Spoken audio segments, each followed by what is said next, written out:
Hello दोस्तों, मैं विक्की शर्मा आप सभी का आपके अपने चैनल पर स्वागत करता हूं।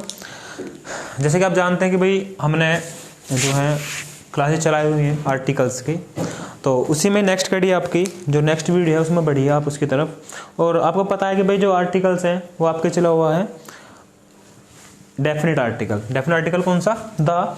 तो डेफिनेट आर्टिकल का जो रूल है नेक्स्ट उसी तरफ बढ़िए दोस्तों। देखिए लिख लीजिए, जो नेक्स्ट रूल आपका ये रहेगा, अगर इंक्रीजिंग और डिक्रीजिंग हो, मतलब अगर किसी चीज में या तो इंक्रीजिंग हो रही हो या डिक्रीजिंग हो रही हो या कोई भी स्थिति हो लगातार कम अथवा ज़्यादा हो रही हो, तब आप किसका यूज करेंगे? आप अपने आर्टिकल द का प्रयोग करेंगे। मैं दिखाता हूँ, लिख लीजिए, एग्जाम्पल लिख लीजिए। जब इंक्रीजिंग या डिक्रीजिंग की स्थिति हो तो हम द का प्रयोग करते हैं। ठीक है, देखिए मैं बताता हूँ, जो रूल के एग्जाम्पल लिखता हूँ आपके।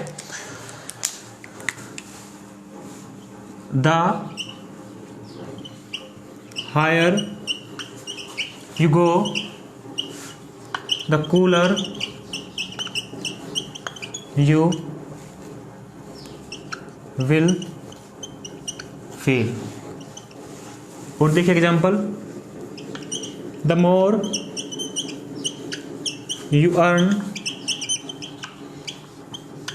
the more you spend। या फिर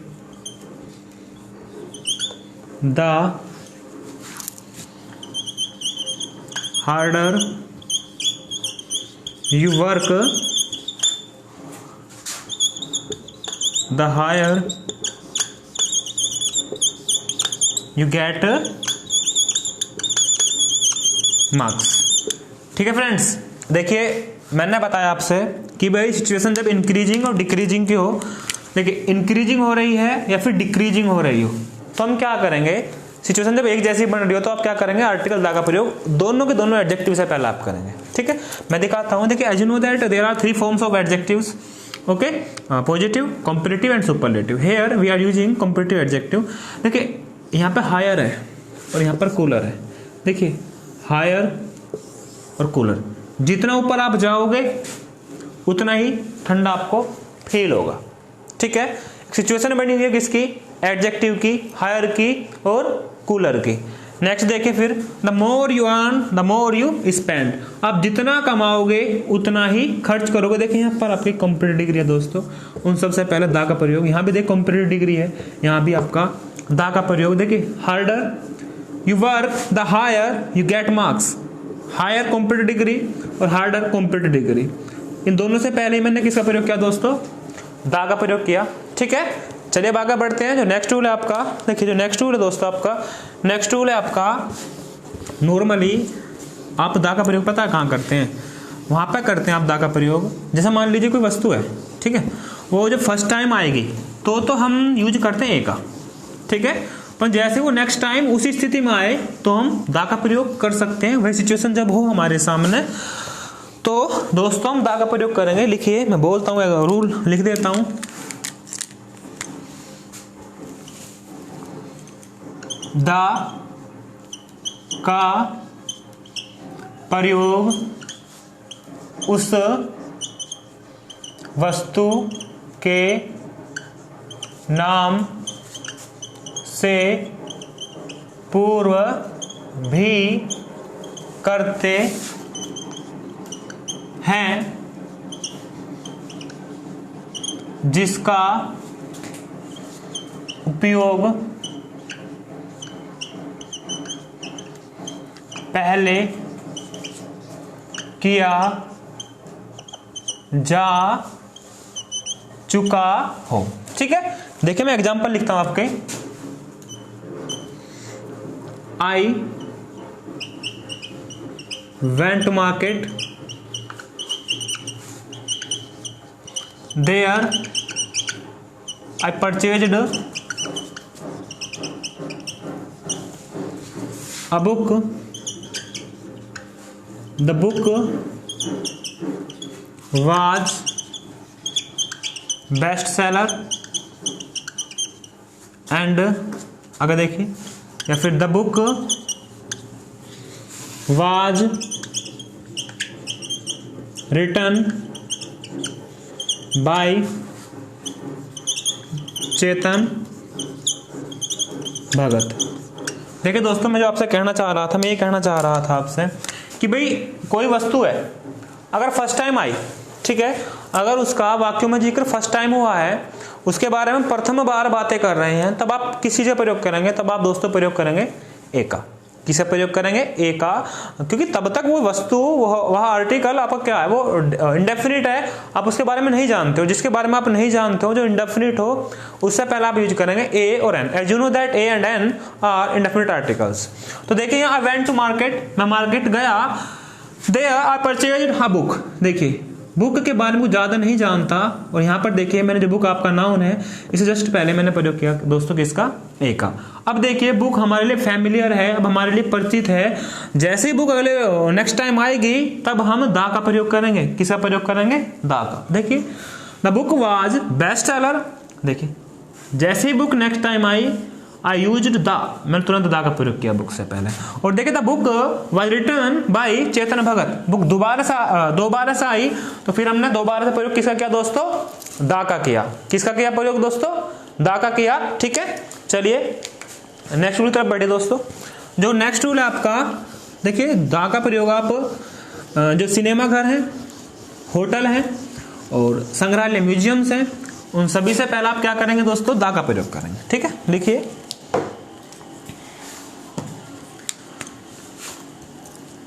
नोट डाउन कीजिए, दा का प्रयोग हम होटल्स, म्यूजियम्स, अच्छा म्यूजियम की स्पेलिंग इंपॉर्टेंट है, मैं लिख देता हूं तुम्हारे सामने। देखिए MUSEUM, म्यूजियम। और इसे हम हिंदी में क्या बोलते हैं? हिंदी में बोलते हैं संग्रहालय। ठीक है, म्यूजियम एक ऐसी जगह जहाँ पर किसी वस्तु को संजो करके रखा जाता है, या फिर प्रदर्शनी के लिए रखा जाता है, एग्जीबिशन के लिए रखा जाता है, जैसे कुछ कोई व्यक्ति आए उसे देख सके या पता लगा सके वस्तु क्या है। आपने सुना भी होगा अलग अलग स्थानों पे, अलग अलग शहरों पे अलग अलग चीज़ों के, जैसे मैडम तुषार संग्रहालय है दिल्ली में, वो एक म्यूजियम ही है। तो आपके लिए जो इंपॉर्टेंट है वो है म्यूजियम की स्पेलिंग। क्या है आपके लिए इंपॉर्टेंट? तो आपके लिए इंपॉर्टेंट है दोस्तों म्यूजियम की स्पेलिंग। तो आप कहाँ का यूज करेंगे दा का? आप यूज करेंगे होटल्स, म्यूजियम्स और कहाँ प्रयोग करेंगे? थिएटर्स, या जो आपका सिनेमा घर है उन सभी से इन्हें बोलते हैं सिनेमा हॉल। थिएटर्स से पहले दा का प्रयोग करते हैं। ठीक है दोस्तों, मैं एग्जाम्पल दिखाता हूँ। देखिए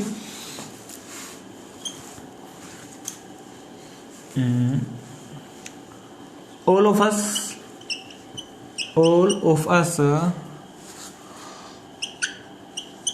will have a party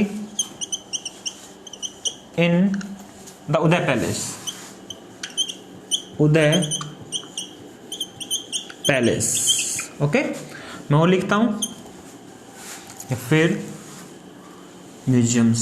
the madam तुषाद संग्रहालय लिख लीजिए, या फिर म्यूजियम लिख लीजिए आप। Museum is famous all over the world. ठीक है दोस्तों, देखिए मैं बताता हूं, मैंने बताया आपसे जो होटल्स हैं, आपके म्यूजियम्स हैं और आपके थिएटर्स हैं, उनसे पहले क्या यूज करेंगे दोस्तों? आप प्रयोग करेंगे दा का। यहाँ देखिए उदय पैलेस आपका एक होटल है, काफी फेमस है, उससे पहले आप दा का प्रयोग करेंगे। तो जो आपका होटल, जैसे कि आपका ताज पैलेस है, तो आप दा ताज पैलेस लिखेंगे। ठीक ठीक है। जितने भी आपके द अशोका होटल है तो आप द अशोका होटल बोल लेंगे, क्या बोल लेंगे, द अशोका होटल। तो जितने भी आपके होटल्स हैं जो फेमस रहे हैं उन सभी से पहले आप द का प्रयोग करेंगे। जो नेक्स्ट टूल आपका ये द मैडम तुसाद म्यूजियम। जितने म्यूजियम मैंने बताया तो मैडम तुसाद म्यूजियम जो है, मैडम तुसाद संग्रहालय है, उससे पहले मैंने क्या यूज किया दोस्तों, मैंने यूज किया आपका द का। Is famous all over the world, पूरे पूरे संसार में फेमस है। ये अपनी स्कल्पचर मतलब जो स्टेचर है उनके लिए फेमस है। और देखिए जो आपके थिएटर्स हैं, कहीं लक्ष्मी के नाम से है, कहीं रीगल्स के नाम से, उन सभी से पहले भी आप किसका प्रयोग करेंगे दोस्तों, दा का प्रयोग करेंगे। किसका प्रयोग करेंगे दोस्तों, दा का। ठीक है, आई थिंक दैट कि आप रूल समझ गए होंगे। चलिए नेक्स्ट रूल की तरफ बढ़ते हैं।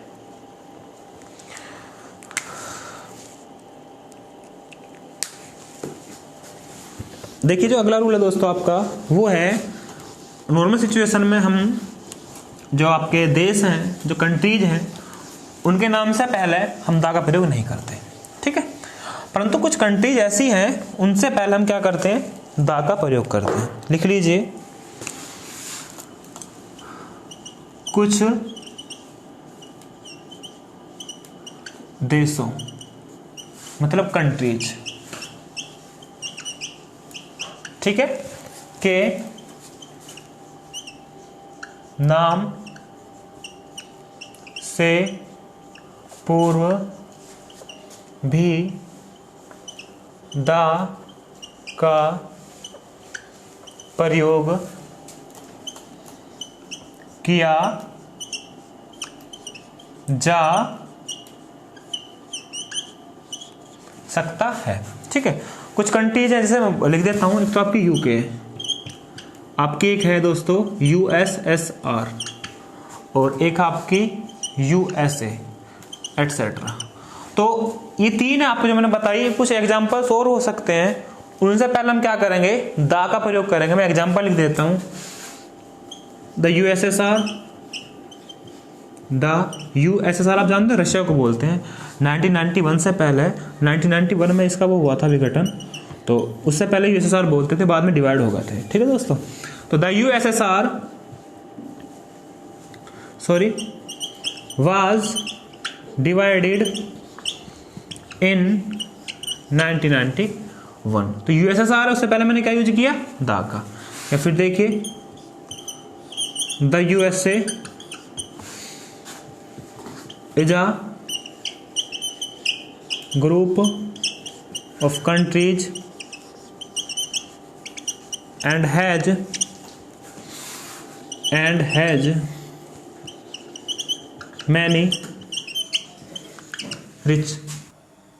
has many rich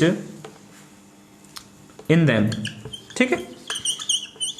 या फिर और भी तरीके से बना सकते हैं, या फिर आप लिख सकते हैं and there are many rich countries. देखिए मैंने बताया था, सॉरी जो बीच में ब्लड हुआ लाइट के लिए, क्योंकि एकदम लाइट भाग गई थी, इन्वर्टर ऑन हुआ, मैं थोड़ा समय लगा, सॉरी फॉर दैट, ठीक है। Let's proceed. देखिए मैंने बताया आपसे यूएसएसआर है आपका, दो मैंने बताया आपका रशिया को बोलते हैं, मतलब पहले बोला करते थे। उससे पहले आपने दोस्तों क्या किया, दा का प्रयोग किया। यूएसए, इससे पहले भी दोस्तों आपने क्या किया, दा का प्रयोग किया। क्या का प्रयोग किया दोस्तों, आपने दा का प्रयोग किया। तो इसी प्रकार से आप यूके के लिए भी कर सकते हैं। यूके बोलते हैं यूनाइटेड किंगडम, क्या बोलते हैं इसे, यूनाइटेड किंगडम। जहाँ भी आप यूके देखेंगे वहाँ भी आप दा का प्रयोग करेंगे। तो ये 3-4 ग्रुप हैं, उनसे पहले आप दा का प्रयोग करते हैं। नॉर्मल सिचुएशन में वी डू नॉट यूज दा before the proper noun. Normal situation में दा का प्रयोग प्रॉपर नाउन से पहले नहीं करते, बट कुछ कंडीशंस हैं, कुछ सिचुएशंस हैं जहाँ पर हम दा का प्रयोग करते हैं। चलिए नेक्स्ट रूल की तरफ बढ़िए। देखिए फ्रेंड्स, जो नेक्स्ट रूल है आपका ना, जो नेक्स्ट रूल है वो है आपका दोस्तों, हाँ आपको पता है, मैंने से अभी रिपीट किया था कि भी दा का प्रयोग आप नॉर्मल प्रोनाउन प्रॉपर नाउन से पहले नहीं करते, परंतु कुछ नाउन है अगर उनसे पहले हम एडजेक्टिव का प्रयोग कर दें, कोई अगर प्रॉपर नाउन है उससे पहले हमने एडजेक्टिव का प्रयोग कर दिया, तब हम दा का प्रयोग कर सकते हैं। लिख लीजिए इस रूल को आप, यदि प्रॉपर नाउन से पहले किसी एडजेक्टिव का प्रयोग किया जाए तब हम उस नाउन से पूर्व भी दा का प्रयोग करते हैं। ठीक है दोस्तों, एग्जाम्पल लिखिए, मैं एग्जाम्पल बोलता हूं, जैसे Ashoka the great was famous for his kindness. वो लिखता हूं मैं, जैसे Napoleon the warrior is well known all over the world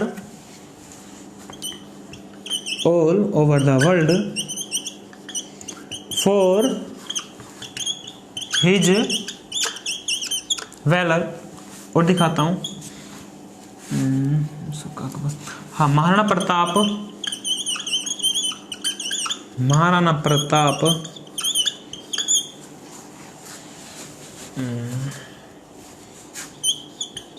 the brave is worshipped between जगह सॉरी अमंग का यूज कीजिए, बिटवीन दो के लिए यूज करते हैं, अमंग इंडियंस। ठीक है दोस्तों, देखिए मैंने बताया आपको इन नॉर्मल सिचुएशन आप दा का प्रयोग प्रॉपर नाउन से पहले नहीं करते हैं। ठीक है, बात क्लियर। कुछ कंडीशंस ऐसी हैं वहाँ हम दा का प्रयोग कर सकते हैं, उनमें से एक सिचुएशन ऐसी यहाँ भी है। अगर कोई प्रॉपर नाउन है, हालांकि नाउन अगला चैप्टर आप वहाँ जाकर पढ़ेंगे, अगर प्रॉपर नाउन है, प्रॉपर नाउन के साथ आपको कोई एडजेक्टिव आए, क्या है दोस्तों, कोई एडजेक्टिव आए, जैसे कोई एडजेक्टिव आएगा तो क्या करेंगे आप, दा का प्रयोग कर सकते हैं। एडजेक्टिव हालांकि एक अलग अध्याय है, एक अलग लेसन, अलग चैप्टर है, वहाँ जाकर पढ़ेंगे, परंतु मैं बताता हूँ एडजेक्टिव को बोलते हैं हिंदी में विशेषण। विशेषण बोले तो विशेषता। ठीक है, अगर कोई वाक्य अगर कोई वर्ड किसी वस्तु की विशेषता मतलब उसके बारे में बता रहा है, उसके गुण के बारे में बता रहा है, तो then it will be adjective, तो आप इसे एडजेक्टिव बोल लेंगे। मान लीजिए अगर मैं कहूँ कि काली गाय, तो काली क्या बता रहा है, विशेषता बता रहा है ना, मतलब गाय कैसी है, काली है, जो मतलब कैसी, इट मीन्स दैट जो हाउ के आंसर में आता हो, जो हाउ के आंसर में हो तो वो आपका एडजेक्टिव होगा। गाय कैसी है, काली है। ठीक है, तो जो काली आपका एडजेक्टिव है, तो सिचुएशन वो है अगर आपका एडजेक्टिव प्रॉपर नाउन से पहले है या प्रॉपर नाउन पहले ही नहीं, केवल प्रॉपर नाउन के साथ है, अगर अकम्पनी कर रहा है वो प्रॉपर नाउन को, तब आप क्या कर सकते हैं, दा का प्रयोग कर सकते हैं विदाउट एनी हेजिटेशन। ठीक है, देखिए बताता हूं, अशोका द ग्रेट, देखिए एक ग्रेट क्या है, ग्रेट एडजेक्टिव है मेरे भाइयों, जो ग्रेट है वो क्या है, एडजेक्टिव है, ग्रेट का अर्थ होता है महान, तो अशोका के साथ ग्रेट आया है, जैसे ही नॉर्मली आप अशोका से पहले दा का प्रयोग नहीं कर सकते, नॉर्मल सिचुएशन में आप अशोका से पहले दा का प्रयोग नहीं करेंगे, परंतु जैसे ग्रेट आपका एडजेक्टिव है तो अब आप ग्रेट से पहले दा का प्रयोग कर सकते हैं। ठीक है, या फिर आप ऐसे भी लिख सकते हैं the great Ashoka, the great Ashoka भी लिख सकते हैं, it will B also correct. तो आप अशोका द ग्रेट लिखिए या फिर द ग्रेट अशोका लिखिए, बोथ आर करेक्ट। तो Ashoka the great was famous for his kindness, वह अपनी दयालुता के लिए फेमस था, प्रसिद्ध था। तो मेरे भाइयों में क्या कह रहा हूं, आपसे ये बोलना था बस मेरे को कि इस ग्रेट से पहले जो आपका एडजेक्टिव है उससे पहले आप दा का प्रयोग करेंगे। नेपोलियन द वॉरियर, वॉरियर जानते हैं आप, योद्धा होता है, क्या होता है, योद्धा, उससे पहले हमने दा का प्रयोग कर दिया। ठीक है, is well known all over the world for his valour, valour का मतलब होता है साहस, कोई ऐसे कार्य जो मतलब साहस भरे हो, एडवेंचरस हो। ठीक है, तो वॉरियर जैसे ही आया, ठीक है, तो हमने तुरंत दा का प्रयोग कर दिया नेपोलियन के साथ।